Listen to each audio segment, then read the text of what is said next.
monde. Grâce à Midreshet Yehuda Manitou, on a le plaisir de retrouver le Rav Eitan Fison, comme chaque mardi, à 18h30 en Israël, 17h30 si vous nous écoutez de France.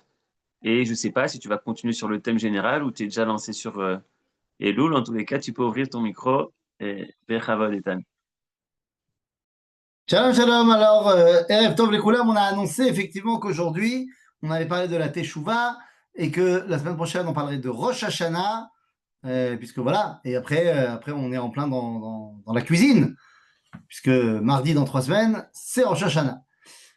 Donc, les amis, aujourd'hui, on va parler de la Teshuvah, mais on va l'aborder d'une façon, je pense, qu'on n'a pas forcément l'habitude d'aborder par rapport à la paracha de cette semaine.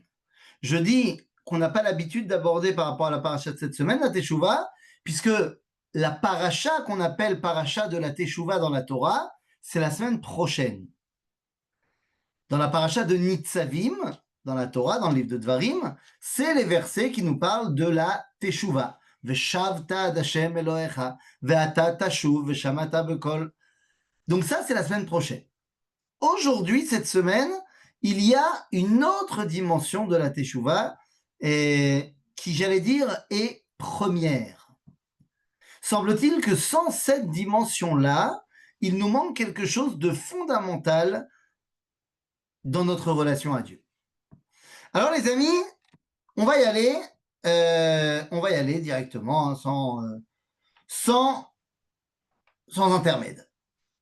Nous dit le Rav Avraham Yitzhak HaKohen Kook, dans son livre Oroth, dans le tout premier paragraphe de Oroth, il dit cette phrase.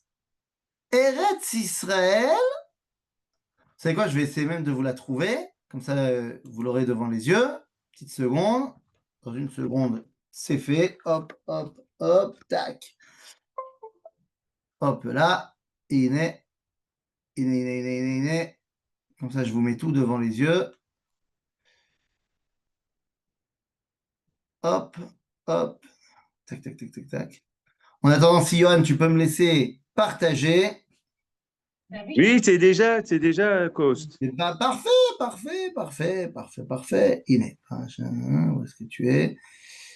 Hop là, je crois que c'est ça. Iné. Parfait. Yofi. Alors, je vous partage ça, comme ça, c'est réglé. Hop, hop là. Vous voulez que j'agrandisse un petit peu? Ah non, agrandis, agrandis. Voilà, c'est bien comme ça? Super, ouais. Yofi. Donc, nous dit le Rav Kook dans le livre Oroth, dans la partie Eretz Israël, chapitre 1, Eretz Israël einena davar chitzoni kinyan chitzoni la Uma. La terre d'Israël n'est pas un acquis extérieur au peuple juif. Qu'est-ce que ça veut dire un acquis extérieur? Un Sefer Torah, c'est un acquis extérieur, c'est-à-dire le peuple juif serait très triste de ne pas avoir de Sefer Torah dans sa communauté, mais s'il y a un Sefer Torah, c'est très bien. S'il n'y a pas de Sefer Torah, ça n'empêche pas que le peuple juif est toujours là. Alors que la terre d'Israël fait partie intrinsèque de l'existence même d'Israël. Alors vous allez me dire, pendant 2000 ans, on n'y était pas en Israël. Nachon?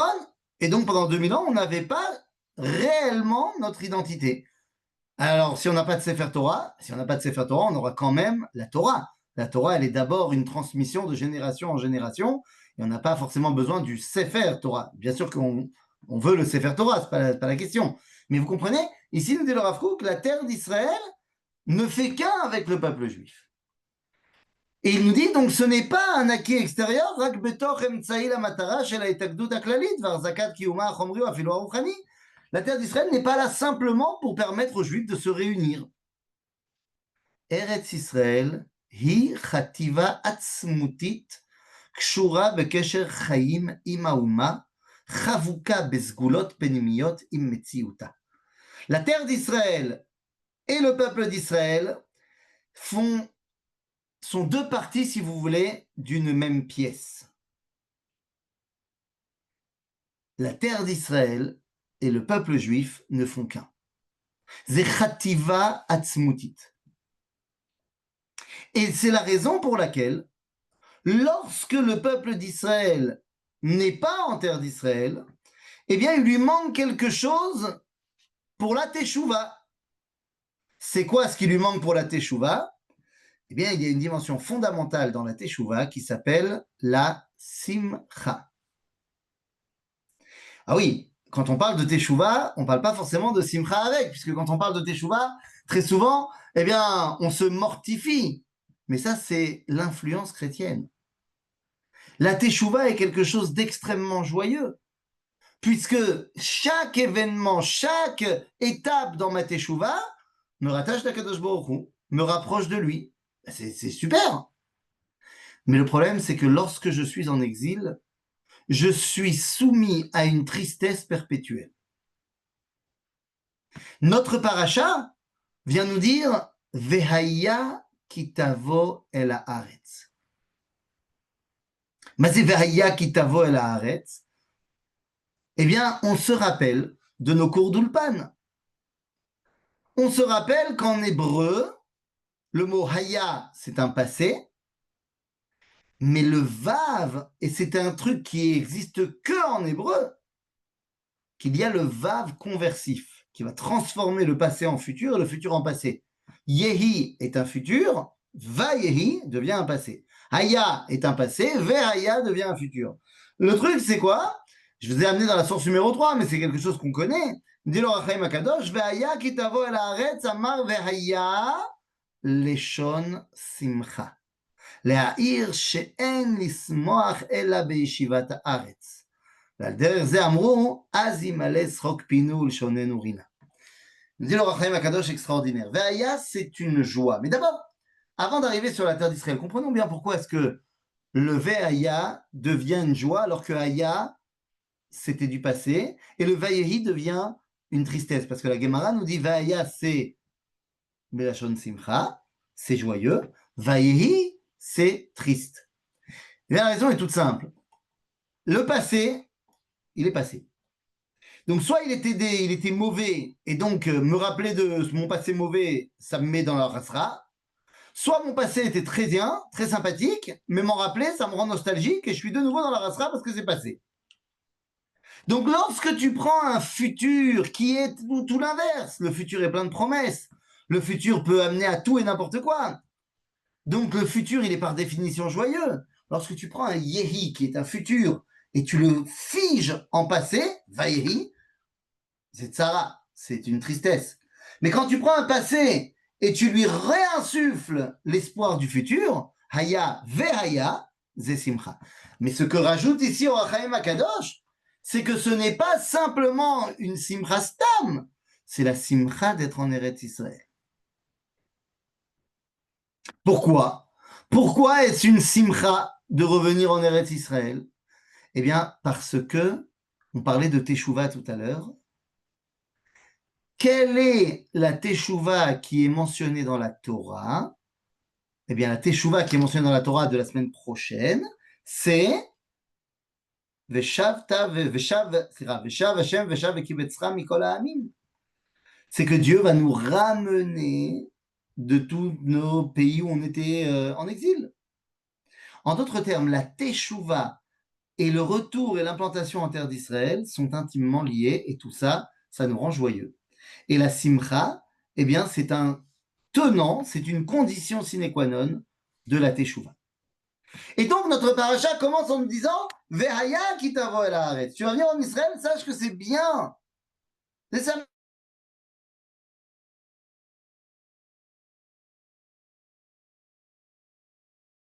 Incroyable.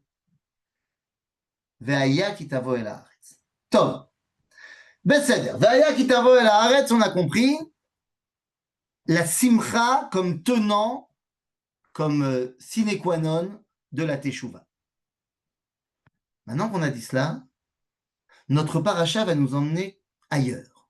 Elle va nous dire, en Israël, sache qu'il y a une mitzvah toute particulière. Et vous allez voir que cette mitzvah-là aussi, c'est celle qui est présentée juste après, eh bien, elle est intimement liée à la notion de teshuva dans le rapport à Dieu. Cette mitzvah en question s'appelle la mitzvah des bikurim. Et tout le Rishon et Sheni, Shlishi de la paracha, c'est l'explication de la mitzvah des bikurim. Alors évidemment, non seulement nous vivons sans Beth Amikdash depuis 2000 ans, mais en plus de ça, on n'est plus une société d'agriculteurs. Donc les bikurim, c'est quelque chose qui ne nous parle pas vraiment. Donc je rappelle simplement ce que c'était. Les bikurim, c'est que lorsque tu as tes arbres fruitiers, des 5 fruits d'Israël, je sais, il y en a 7, mais le blé et l'orge, ça ne pousse pas dans les arbres. Donc il reste la grenade, la figue, le raisin, la date et l'olive, les 5 fruits d'Israël qui sont marqués dans le verset Ken, nous, Eretz Chita ou Seora, Gefen Teena Verimon, Eretz Zed Shemen ou Devash. Lorsque tu as des arbres qui vont donner ces fruits-là, eh bien, les premiers fruits de chaque arbre, quand ils seront mûrs, tu te dois de les amener au Beth Amikdash et de les donner au Kohen. Comment on sait que c'est ce fruit-là qui était le premier? Lorsque tu vois sur l'arbre, avant qu'il soit mûr, qu'il est le premier à avoir commencé à pousser, tu attaches un petit fil autour, et comme ça, quand il sera mûr, tu sauras de quel fruit il s'agit. Les amis, cette mitzvah-là, qui est très sympathique en soi, elle est unique en son genre, et elle a un côté particulier qui va la rendre directement connectée à notre histoire de Teshuvah. La particularité de la mitzvah de Bikurim, c'est pas d'être une mitzvah qui dépend de la terre d'Israël, il y en a d'autres. Sa particularité, c'est que c'est la plus longue de toutes les mitzvot. Puisqu'elle commence le jour de Shavuot et elle termine à Hanouka. 7 mois, Sivan, Iyar, Sivan, Tammuz, Av, Elul, Tishri, Cheshvan, Kislev. 7 mois où on peut amener les bikurim. 7 mois, les amis, c'est la majorité de l'année. Or, dans la halakha, dans la loi juive, rubo kekulo. Quand il y a une majorité, c'est comme dans la démocratie, ça représente tout le monde. En d'autres termes, la mitzvah des bikurim, qui est la plus longue des mitzvot de l'année, elle représente toute l'année. Mais elle a quelque chose de bien plus particulier. Je saute 2 secondes la source numéro 4, on y reviendra dans une seconde, regardez la 5. La 5, c'est la Mishnah dans le traité de Bikurim, qui nous dit la chose suivante. Keitzad ma'alim et bikurim. Comment on faisait pour amener les bikurim? Alors, kol ha'ayarot sheba ma'amad mitkansot le'iro shel ma'amad, ubaim velanim berchova shel ir, velo hayu nichnasim labatim. C'est-à-dire que les bikurim, tu peux les amener quand tu veux. Quand tu veux. Entre Shavuot et Hanouka, tu as un jour de libre dans ton emploi du temps, tu viens à Jérusalem au Beth Amikdash. À l'époque, les gens s'organisaient pour pas venir tout seul. C'est pas obligatoire, mais c'est comme ça qu'on faisait. Et on nous dit qu'il y avait toute une procession qui était mise en place. Lorsqu'on se levait, Aya Memouné Omer, Kumu Venale Tzion, El Hashem Elohenu. C'est-à-dire que le responsable du groupe, il disait, levons-nous et allons à Tzion, à la maison de Dieu.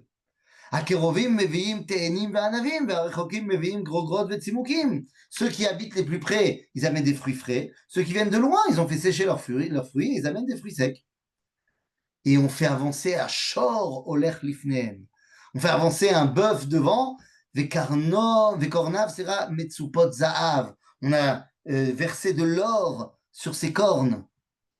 C'est tout un cérémonial. Vatara Shel Zaid Berosho. On a mis un rameau d'olivier sur sa tête, au taureau. Et il y a des joueurs de flûte qui l'accompagnent. Tout le chemin pour arriver à Jérusalem. Et là, les gens de Jérusalem vont leur amener des autres fruits pour faire que leur corbeille soit encore plus belle. והפחות והסנגדנים והגזברים יוצאים לקראתם לפי כבוד הנכנסים. היו יוצאים וכל בעלי האומנויות שבירושלים עומדים לפניהם. Là, il faut bien comprendre une chose. D'après la loi juive, Lorsque je suis salarié et que il y a, je sais pas moi, le grand rabbin d'Israël qui passe devant mon magasin, j'ai pas le droit de m'arrêter de travailler pour le saluer. Parce que c'est du vol. Mon patron, il me paye pour tant d'heures et il me paye pas pour aller regarder le grand rabbin d'Israël. Lorsque je suis un indépendant, lorsque je suis mon propre patron, d'après la halakha, arrive le grand rabbin d'Israël, je dois pas m'arrêter non plus de travailler. Pourquoi? Parce que je suis en train de travailler. Et travailler dans la halakha, ça s'appelle Yishuvo Shel Olam. Je suis en train de construire le monde. C'est très important. Et donc, on nous dit, si le rabbin y passe, le grand rabbin y passe, le chef du Sanhédrin y passe, je ne m'arrête pas de travailler. Si le Kohen Gadol y passe, je ne m'arrête pas de travailler. Par contre, lorsque les normaux qui venaient avec des corbeilles de fruits, là, on te dit, tout le monde s'arrête et fait une haie d'honneur pour accueillir les gens qui amènent leur bikurim. Qu'est-ce que ça a de si particulier d'apporter les bikurim? Les amis, pour comprendre ça et comprendre le lien avec la Teshuvah, il faut comprendre à quel nous fait penser le mot bikurim. Bikurim, ça ressemble au mot bechor. Oui, bechor, le premier-né, les bikurim, c'est les premiers fruits. Tout à fait logique. Excusez-moi, le bechor, normalement, n'était-ce pas lui qui devait servir au Beth Amikdash? Le premier-né? Et à cause de la faute du vaudor, ce que vous voulez, finalement, ce sont les Kohanim qu'on a mis en place. Mais le problème, c'est qu'il y a une différence fondamentale entre un Bechor et un Kohen. La différence fondamentale, elle réside dans le fait que le Kohen, où est-ce qu'il habite? Il habite la C'est-à-dire, les Kohanim, les Lévi'im, la tribu de Lévi n'a pas reçu de lopin de terre en Eretz Israël. Mais ils ont reçu des endroits où ils pouvaient mettre leur maison. Il y a ce qu'on appelle Aré à Lévi'im, les villes des Lévi'im. Dans certaines villes, et voilà, les Lévi'im et les Kohanim peuvent s'installer. C'est-à-dire qu'il y a des endroits où tu vas trouver les Kohanim, mais il y a des autres endroits où tu ne trouveras pas de Kohanim. Ils sont. Mais le Kohen, il est censé représenter et faire le lien entre Dieu et nous. Il est le trait d'union de la sainteté. Je n'ai pas dit le trinité de la sainteté, hein, ne faites pas dire ce que je n'ai pas dit. Il est le trait d'union de la sainteté. Il fait le lien entre Am Israël et Dieu. Donc, si il y a des endroits où il n'y a pas de Kohen, ben, quelque part, ça veut dire qu'il y a des endroits où il n'y a pas la possibilité de faire ce lien. Alors que le Bechor, le premier-né, où est-ce qu'il habite? Ben, il habite partout. Dans chaque famille, il peut y avoir un Bechor. Le fait de confier le trait d'union entre Dieu et le peuple juif au Bechorot fait que ce lien, il est partout. Les Bikurim fait que ce lien, il est tout le temps. Si tu fais la combinaison Bikurim, Bechor, c'est le lien avec Dieu qui est partout et tout le temps. Lorsqu'on amenait les Bikurim au Beth Amikdash, regardez ce qu'on disait dans la source numéro 7. Dans le verset, on disait Bi'arti HaKodesh min habayit. J'ai enlevé la sainteté de ma maison. Nous dit Sforno, Bechataenu be'avonot avotenu usra ala bechorot asher lahem ayu reuyot trumot u'maasrot. Et finalement, ben on l'a donné au Kohanim. C'est-à-dire que nous dit le Sforno, c'est quoi Bi'arti HaKodesh min habayit? C'est que finalement, ben voilà, c'est plus dans chaque maison d'Israël qu'il y a la Kedusha, c'est chez le Kohen. L'idéal des Bikurim et du Bechor, c'est la permanence du lien avec Dieu. Et c'est la raison pour laquelle, Rabotai, tout le monde se lève devant quelqu'un qui amène les Bikurim. il y avait une publicité en France, lorsqu'on était jeune, qui disait « On se lève tous pour Danette ». Eh oui, c'était bon les Danettes. On se lève tous pour Danette. Ben non, mais là, on se lève tous pour celui qui a amené une figue au Beth Amikdash. Pourquoi? Parce qu'il nous fait prendre conscience que le lien avec la sainteté, le lien avec Dieu, il vient de partout en Israël et il est tout le temps. Si je remonte ici à la source numéro 4, dans le Midrash Tanhuma, il y a marqué dans la Torah Nishtachave nichra nevracha lifnei Hashem osem. Je dis le Midrash Tsafa Moshe beruach hakodesh. C'est-à-dire que Moshe Rabbeinu a vu par esprit prophétique chez Beit Hamikdash atid lecharev, que viendra un jour où le Beit Hamikdash sera détruit. Ve'abikurim atidim leipasek, et que donc on n'amènera plus les bikurim. Et là, Moshe a dit, c'est pas possible. Viendra un jour où il n'y aura plus de bikurim. Mais vous comprenez ce que ça veut dire? Plus de bikurim, ça veut dire plus de lien permanent avec Dieu. Il a dit, on ne peut pas laisser ça comme ça. Amad veitkin le Israël sheyu mitpalelim shalosh pa'amim bechol yom. Il a mis en place les 3 tfilotes par jour. On a toujours pensé que les tfilotes, c'était à la place des korbanot. Non, c'est pas à la place des korbanot, c'est à la place des bikurim. C'est-à-dire que Moshe qui nous dit maintenant on va prier 3 fois par jour, tout le monde et tous les jours, c'est pour réinstaurer ce lien permanent avec Akadosh Baruch Hu partout et tout le temps. Il semblerait que pour pouvoir faire Teshuvah, il faut comprendre que mon lien avec Dieu, il est partout et il est tout le temps. J'ai écouté un cours aujourd'hui qui m'a beaucoup intéressé d'abord. C'est en hébreu, mais ça m'a beaucoup intéressé. Et je pensais que je connaissais pas trop mal l'histoire de la chassidoute. Mais je vais vous dire la vérité, j'ai été bluffé.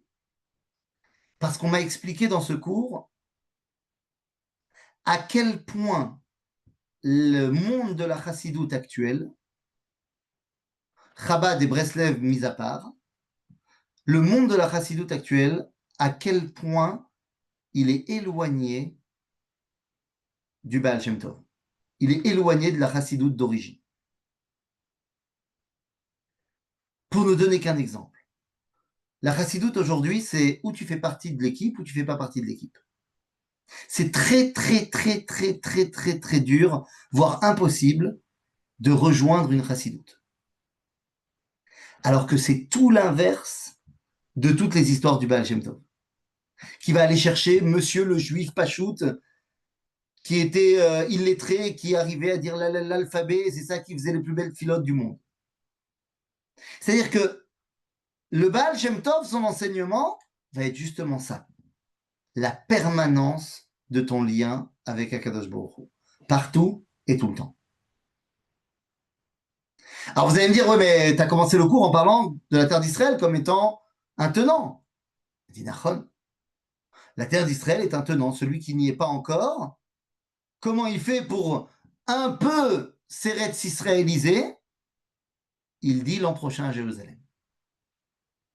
Tant qu'il dit l'an prochain à Jérusalem, il est connecté. Le monde de la réforme, qui va devenir le monde libéral, par exemple, ils ont enlevé la centralité de Jérusalem de leur message.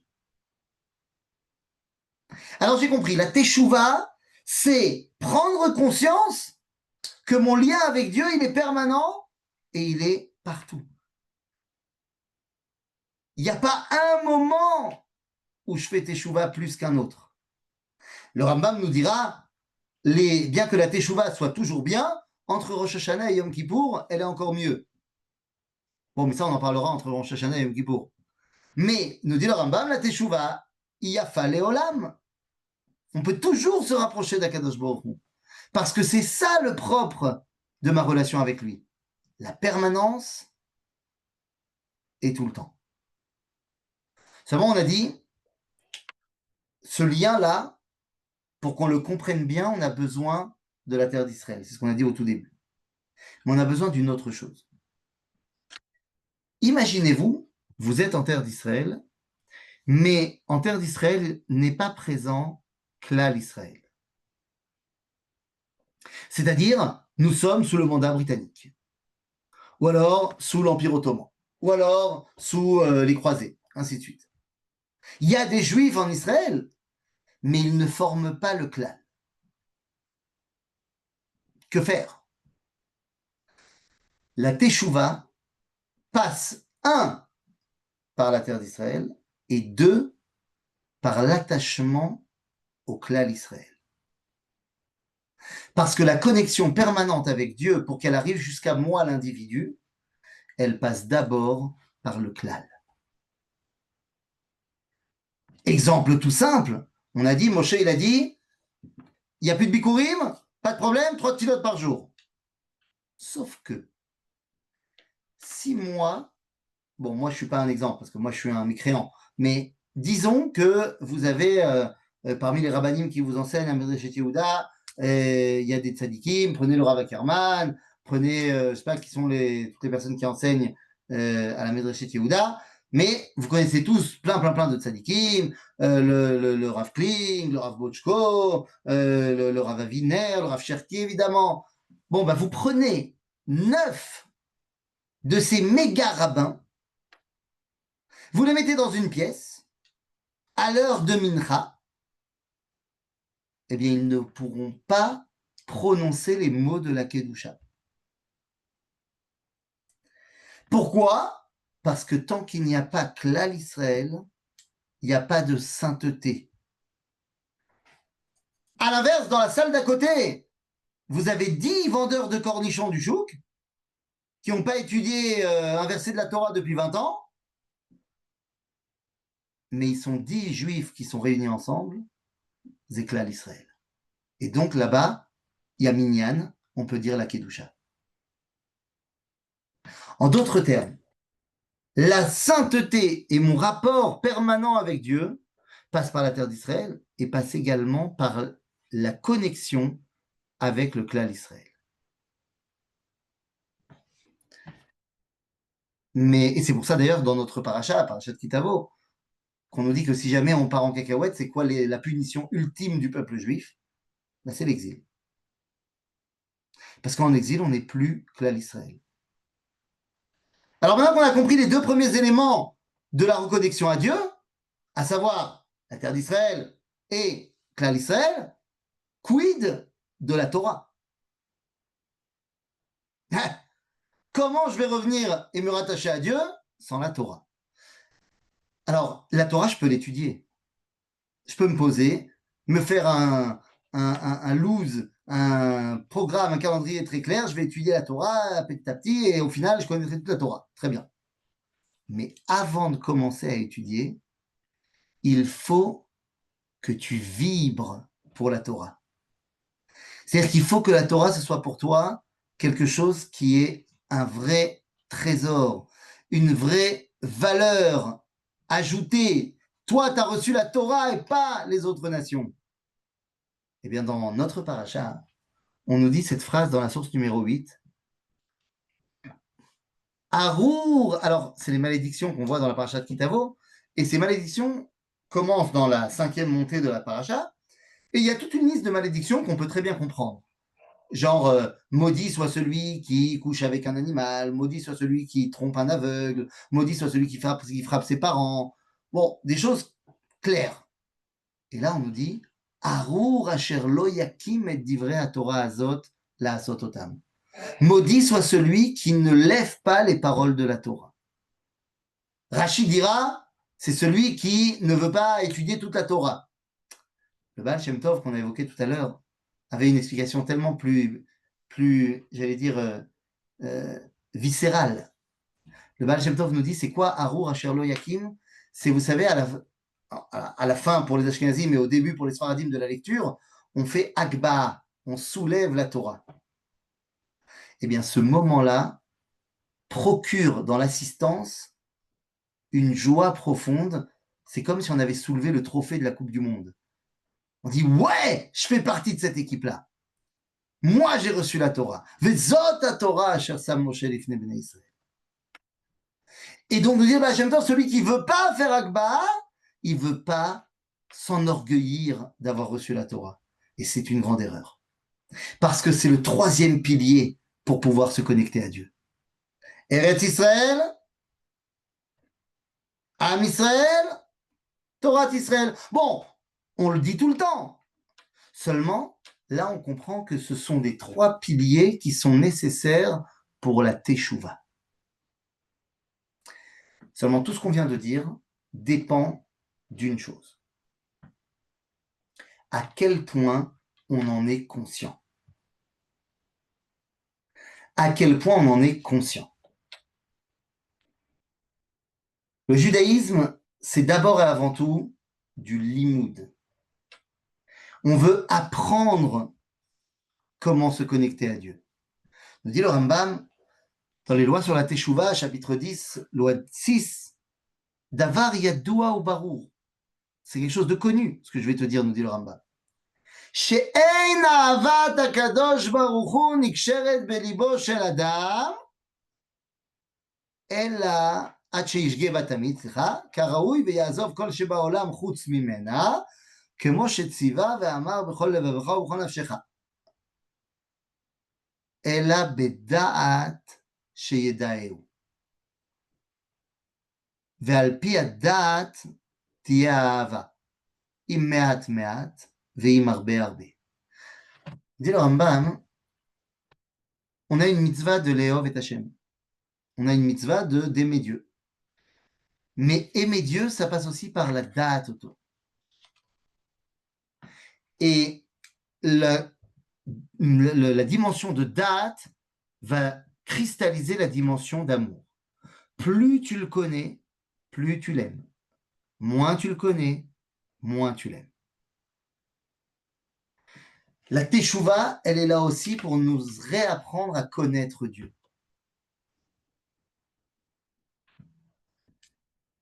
Le seul problème, c'est regarder ce que dit Moshe Rabbeinu dans la source numéro 9, dans la fin de notre paracha. Velo natan Hashem lachem lev ladat ve'einaim lirot ve'oznaim lishmoa ad hayom hazeh. Moshe, après 40 ans où il nous a accompagnés, il nous dit, vous n'avez rien compris. Velo natan Hashem lachem lev ladat. Lama lo? Quoi? Cette dimension de Eretz Israël, Am Israël, Torah Israël, cette connexion permanente et partout avec Akadosh Baruch Hu. Quoi, j'ai pas compris tout ça? Regardez les paroles absolument incroyables du Meshech Chochma. Source numéro 11. Le Meshech Chochma nous dit quelque chose d'absolument extraordinaire. Aïnyan ki biarti bekama mekomot. Asher taouyot bnei Israël bekama mekomot. Aya ki chashvu le Moshe le poel me'atzmo.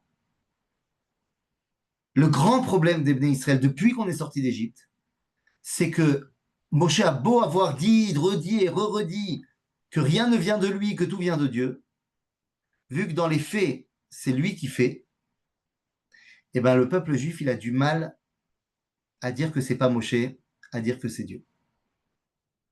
Ils ont du mal de s'attacher à Dieu parce qu'il y a Moshe qui gêne.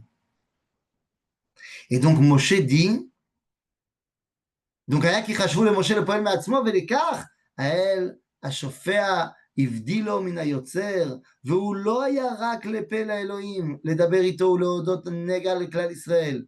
ואיפה ראו כי משה מעצמו אינו מנהיג ואינו שופע מהומה? Quand est-ce que les Bnei Israël ils vont comprendre enfin que Moshe c'est pas Dieu? ביום שמת משה. אז הבינו כי מחומר קורץ כמותם וגם הוא בן תמותה. Quand ils vont voir que Moshe va mourir, ils comprendront que Moshe c'est pas Dieu. Et c'est quand? Eh bien c'est le jour du discours de Moshe ici, dans notre paracha. Moshe, c'est son dernier jour, et il dit, vous verrez, Adayom Azeh, vous avez rien compris. Demain, vous pourrez enfin commencer à vous connecter à Dieu comme il faut. Parce que demain, vous comprendrez que moi, je ne suis qu'un intermédiaire. Et vous devez réapprendre à vous connecter à la source, à l'origine. Il y a beaucoup de gens qui ont du mal à se connecter à Dieu parce qu'ils passent par des intermédiaires aujourd'hui. On les appelle les tzadikim.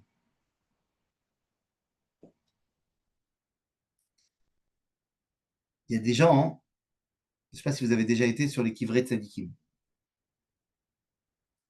Quand ils vont sur les kivrei tzadikim, sur les tombes des tzadikim, il y a plein de gens qui se trompent et qui demandent plein de tfilotes, plein de bakashot, plein de demandes aux tzadik. Alors qu'en fait, c'est Dieu qui doit répondre à leurs demandes. Il y a mieux. Il y a des gens qui vont faire mincha ou shacharit, la tfila, à côté de la tombe du tzaddik, et ils vont le faire en 2 minutes 30, et après ils vont rester une demi-heure sur la tombe du tzaddik. Mais enfin, pendant ta tfila, tu étais en connexion avec Dieu.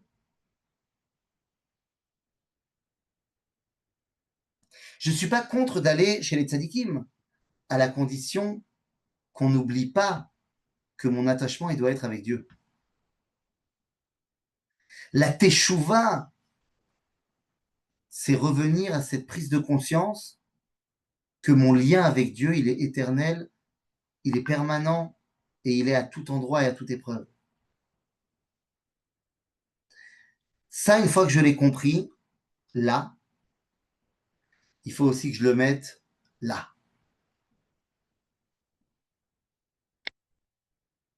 Juste avant de mourir, Moshe Rabbeinu va nous donner son dernier enseignement. Dernier enseignement de Moshe Rabbeinu dans la paracha qui va suivre la paracha de Kitavo, Venitzavim, Vayelech. Nous allons avoir dans le chapitre 32, verset 46, la source numéro 12. Dans le livre de Dvarim, évidemment. Vayomer Aleem. C'est la dernière phrase que Moshe va dire à tout le peuple juif. Après, il va faire une bracha particulière à chaque tribu, mais la dernière chose qu'il dit au peuple d'Israël tout entier, elle est là. Vayomer Aleem, et Moshe leur a dit, Simo levavchem lechol adevarim asher ani meid bachem.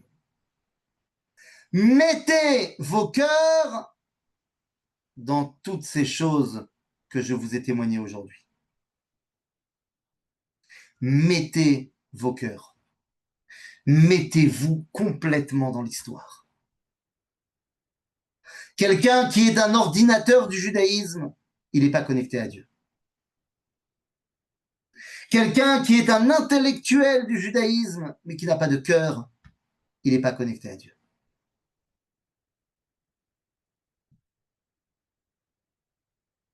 On raconte, alors, vous connaissez les histoires des chassidim, hein, mais on raconte que le Maguid de Mézerich, Rabbi Dov Ber de Mézerich, avant qu'il devienne l'élève du Baal Shem Tov, il connaissait déjà beaucoup de choses, c'était déjà un grand Talmid Chacham, et il a entendu parler du Baal Shem Tov.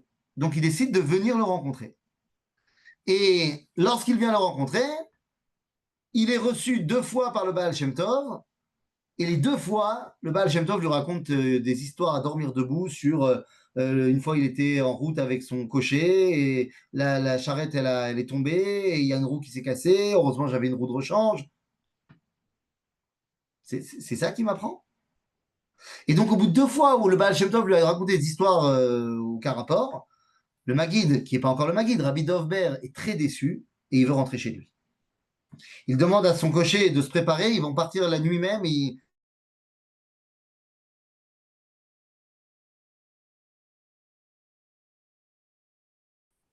Le l'aide de camp du Baal Shem Tov vient voir Rabbi Dovber et lui dit, le Baal Shem Tov te demande. Il dit, bon, allez, je vais lui dire au revoir. Il vient le voir et le Baal Shem Tov lui dit, dis-moi, on m'a dit que tu étais un grand Talmid Chacham, tu sais étudier un peu? Il dit oui. Et également la Kabbalah? Je dis oui. Le Baal Shem Tov lui dit, alors tu peux m'expliquer ce qui a marqué là dans ce passage? Et le Baal Shem Tov lui tend donc un passage du Zohar. Et Rabbi Dovber de Mezerich lui explique, il lit et lui explique ce qui a marqué. Et le Baal Shem Tov lui dit, tu n'as rien compris. Comment ça, j'ai rien compris? Non, non, tu n'as rien compris. Enfin, tu as compris tous les mots. Et l'explication que tu m'as donnée, c'est la bonne explication. Mais tu n'as rien compris. Il dit, comment ça? Je vais te montrer comment on étudie. Il prend le livre et il commence à parler. C'est un passage du Zohar qui parle des malachim. Et il commence à parler et à lire ce qu'il dit. Et au moment où il commence à parler, la pièce se remplit de malachim. Alors, je ne sais pas ce que ça veut dire. Mais ça veut dire que la Torah du Baal Shem Tov, c'est celle où tu ne te contentes pas d'étudier la Torah, mais tu vis cette Torah. Tu ne te contentes pas d'expliquer qu'il y a un lien avec Dieu, mais tu vis ce lien avec Dieu. Tu ne te contentes pas d'expliquer que tu aimes le peuple juif, tu aimes le peuple juif. Tu ne te contentes pas de manifester pour Israël, tu fais partie intégrante de ce qui se passe en Israël. Tu ne te contentes pas de dire que la Torah c'est ton dada, mais tu vis la Torah. Les amis, c'est ça l'enseignement de la Teshuvah de notre paracha, qui est en fait une promo à la paracha de Nitzavim, qui sera la paracha de la Teshuvah. Tu veux faire Teshuvah, mon ami? Il n'y a aucun problème. Connexion à Eretz Israël, connexion à Am Israël, connexion à la Torah d'Israël. Comment? La date, ça se passe là. Plus tu connais, plus tu aimes. Oui, mais aimer, ça se passe là. Si tu n'as pas les deux, tu n'as pas de connexion.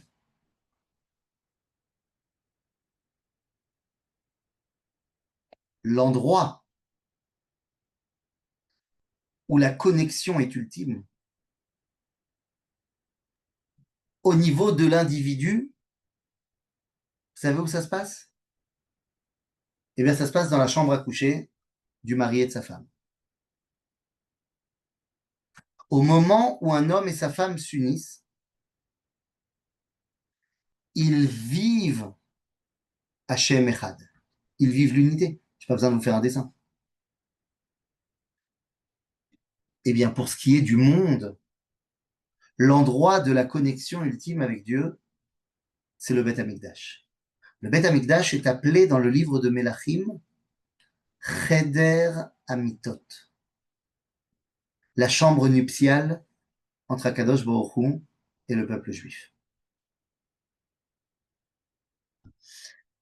Il y a un livre, et je terminerai par là, il y a un livre que vous connaissez qui s'appelle Shir HaShirim. Je ne sais pas si vous avez déjà lu Shir HaShirim. Bon, je dis ça, mais en fait, je sais que vous avez déjà lu. Shir HaShirim, c'est tragique. C'est un livre tragique. C'est un livre qui montre à quel point le garçon est amoureux de la fille et la fille est amoureuse du garçon. Et on sait que le garçon, c'est Akadosh Baruch Hu, que la fille, c'est Knesset Israël. Sauf que, ben, ils n'arrivent pas à se retrouver. Dans tout le livre de Shir HaShirim, il n'y a pas de réunion de Hadod vers Reaya. La Teshuvah, bien plus que de je faisais pas Shabbat, maintenant je fais Shabbat. La Teshuvah, c'est de enfin, après l'union ratée à l'époque de Shlomo HaMelech, c'est de permettre l'union éternelle, cette fois entre Akadosh Baruch Hu et Knesset Israël. Et pour ça, il faut leur reconstruire une maison à son Khatan Ve'alakala. Et cette maison, c'est le Beth Amikdash. Le Beth Amikdash est l'endroit où on peut réétablir ce lien ultime. Et donc, il n'est pas du tout étonnant que dans toutes les tfilotes de Rosh Hashanah et de Yom Kippourim, de la Tchouva et de Bichlal, des Slichot, machin, on va à chaque fois lire le verset de Ishayahu qui nous dit ici, Iné, Ve'aviotim el arkochi ve'simachtim bevet tefilati, עולותיהם וזפריהם לרצון על מזבחי, כי ביתי Beit Tefila Ikare Lechol Ha'amim. Ve'aviotim el Har Kodeshi, je vais vous emmener sur la montagne sainte. Ve'simachtim bebet tefilati. Et je vais vous ramener cette joie. Vous vous rappelez de la joie qu'on a dit au tout début? Parce que cette maison qui nous servira d'alliance, qui nous servira de lien, qui nous servira de réussite, sera une maison de prière pour toute l'humanité. Va rayonner la simcha, la kdusha, le lien avec Dieu et la tchouva depuis cette maison sur toute l'humanité. Voilà comment on fait tchouva aujourd'hui en 2025 et on n'oublie pas évidemment de dédier ce cours à la mort pleine et entière de tous nos ennemis au Qatar qui ont été explosés comme il faut aujourd'hui. On dédie le cours à leur mort pleine et entière pour que ceux qui ne sont que blessés eh bien, meurent de leurs blessures, parce que lorsque le mal est détruit, eh bien, nous, on est heureux, parce que le monde ira mieux lorsque les dirigeants du Hamas au Qatar n'existeront plus. Donc voilà, c'était le petit mot de la fin. J'ai terminé. S'il y a des questions, c'est à vous de jouer. Razak ou Balzac?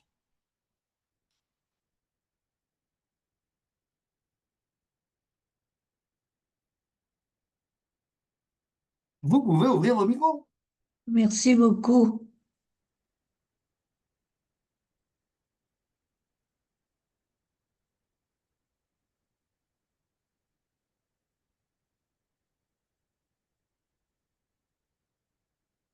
Question, pas de question. Hein, t'as vu? Baruch Hashem, Baruch Hashem. Mais j'ai pas compris, est-ce que notre ami Machal, il est dedans ou il est pas dedans? On l'a eu ou on l'a pas eu? Ouais, Machal, on l'a pas eu? on ne sait pas encore, on ne sait pas, je sais pas. C'est pas encore. C'est pas encore. Bezrat Hashem, Bezrat Hashem. De quoi il s'agit? Pardon? On peut savoir de quoi il s'agit? Ah bah oui, mais il faut garder les informations. Eh? Il y a eu une frappe israélienne au Qatar sur les dirigeants du Hamas qui sont planqués là-bas. השתבח שמו לעד. Voilà, מתחת לרגלינו, כמו שאומרים. voilà, יישר כוח pour la bonne nouvelle. תודה. voilà, voilà. Bon, bah, les יישר amis, כוח ça passe הרב. la question. Merci.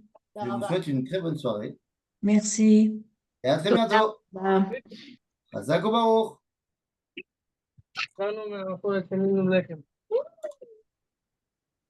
ברוך תהיה. Amen, amen, gamat. Ça va très bien avec la simcha que tu as lancée.